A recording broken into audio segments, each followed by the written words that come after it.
सबसे पहली बात आती है जो ओकुलोमोटर नर्व का न्यूक्लियस कहाँ रहता है दोस्तों, वो रहता है mid brain at the level of superior colliculus. देखिए दोस्तों क्या होता है कि मिड ब्रेन के अंदर दो न्यूक्लियस होते हैं, थर्ड एंड फोर्थ नर्व का। उसके बाद नेक्स्ट फोर्थ का होता है बोन्स के अंदर, और उसके बाद नेक्स्ट फोर्थ का होता है मेडुला के अंदर। उसके बाद हम चलते हैं इसके कोर्स पे। ऊपर वाला छोड़ दीजिए, इस पे आइए। इसका न्यूक्लियस निकला। इसका न्यूक्लियस देखिए दो टाइप के न्यूक्लियस हैं। एक आपका जो नॉर्मल उसका मोटर न्यूक्लियस है, एक आपका जो पैरासिम्पैथेटिक फाइबर लेके जाता है, वो पिंक कलर में दिखा रहा हूँ मैं। तो एक ही नव है ये, अलग अलग नहीं है, ठीक है, एक ही नव है। कौन सी नव है? ओकुलोमोटर नव। ये टोटली पूरी पूरी नव ही थर्ड नव है, याद रखना। तो क्वेश्चन पैसे से पहले क्वेश्चन आता है कि ये जो आर्टरी हैं दो, ये इनके नाम, दो आर्टरी के बीच से होकर निकलती है, पोस्टीरियर सेरिब्रल आर्टरी और एक सुपीरियर सेरिबेलर आर्टरी।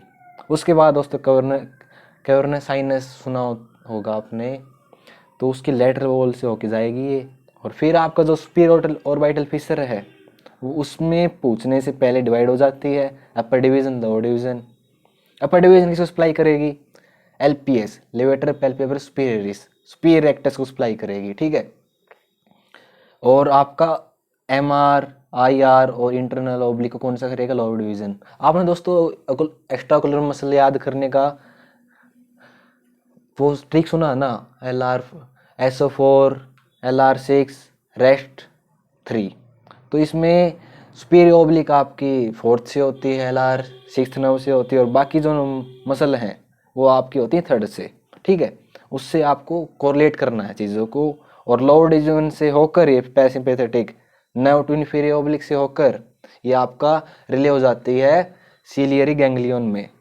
गैंग्लियन आपको मैं फिर से बता दूं कि चार होते हैं: पैरासिम्पैथिक गैंग्लियन, सीलियरी, ओप्टिक, टेरिकोपैलेटाइनस, मैंडिबुलर। तो हम धीरे उनको वन बाय वन पढ़ेंगे जब नंबर में आएगा। तो सीलियर गैंग्लियन से रिले होकर ये किसको सप्लाई करेगा बाद में? स्फिंक्टर प्यूपिली एंड सीलियरिस मसल को। बहुत ज़्यादा इंपॉर्टेंट पॉइंट है।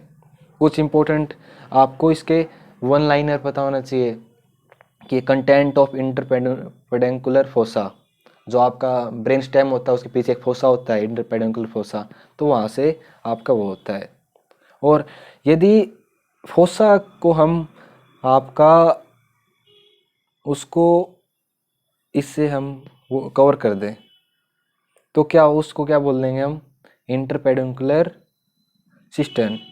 और इसका कंटेंट होता है circle of villous. Circle of villous सुना होगा आपने, जो आपका इंटरनल कैप्सूल होता है उसके आसपास उसको सप्लाई करता है, जिसकी ब्रांच निकलती हैं। तो आपका लॉन्ग क्वेश्चन भी आता है फर्स्ट ईयर के अंदर, तो वो किस में प्रेजेंट रहता है? इंटरपेडिकुलर सिस्टम के अंदर। नेक्स्ट जो आपका एमसीक्यू पता होना चाहिए आपको, वो है most common involve in intracranial aneurysm. Aneurysm क्या होता है कि जो आपका वेसल होती है ना, वो एब्डोमिनल डायलेशन हो जाता है, उसके मोस्ट कॉमन इन्वॉल्व होता है किसके अंदर? इंट्राक्रैनियल एन्यूरिज्म में। कौन सी नर्व? आपकी थर्ड नर्व। नेक्स्ट क्वेश्चन है आपका कि नॉर्मली देखिए दोस्तों इप्सिलेटरल आता है, सेम साइड की नर्व सेम साइड की मसल करती है, लेकिन जो आपको उनमें से एक के फाइबर, जो सुपीरियर रेक्टस को फाइबर जाते हैं ना, वो पहले डेक्यूसिएट कर जाते हैं, क्रॉस कर जाते हैं। दिख रहा है आपको? डेक्यूसिएट कर जाते हैं तो क्या होगा? जब न्यूक्लियस के अंदर प्रॉब्लम आएगी ना, इंजरी न्यूक्लियस के अंदर, तो बाइलेटरल सुपीरियर रेक्टस पॉलिसी होगी। क्यों? क्योंकि देखिए डेक्यूसेशन हो रहा है ना, तो इसकी वजह से किसी को भी नहीं जा पाएगा। ये आपका डायरेक्ट क्वेश्चन आता है। एक क्वेश्चन आता है कि जब थर्ड नर्व न्यूक्लियस की पॉलिसी नर्व की इंजरी हो जाती है तो इप्सिलेटरल सुपीरियर रेक्टस पॉलिसी होती है, क्योंकि पहले डेक्यूसेट हो रहा है ना, पहले क्रॉस हो रहा है, बाद में थोड़ी प्रॉब्लम है, तो बाद में नॉर्मल है। और लास्ट है दोस्तों आपका एक क्वेश्चन जो है लोकेशन ऑफ सिलियरी गैंग्लियन। जो सिलियरी गैंग्लियन था ना, इसकी होती है close to apex of orbit between LR and optic nerve. इसकी लोकेशन आपको पता होना चाहिए। तो ये जो पॉइंट थे ना, वो मैंने एक पेज के अंदर आपके साथ डिस्कस किए हैं।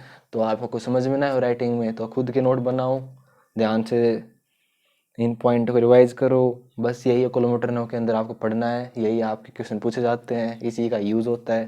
तो देखने के लिए धन्यवाद। कोई प्रॉब्लम है, कोई डाउट है तो बिल्कुल कमेंट कर सकते हो आप, जवाब बिल्कुल दूंगा मैं, यदि मेरे को पता होगा तो। देख, बाय।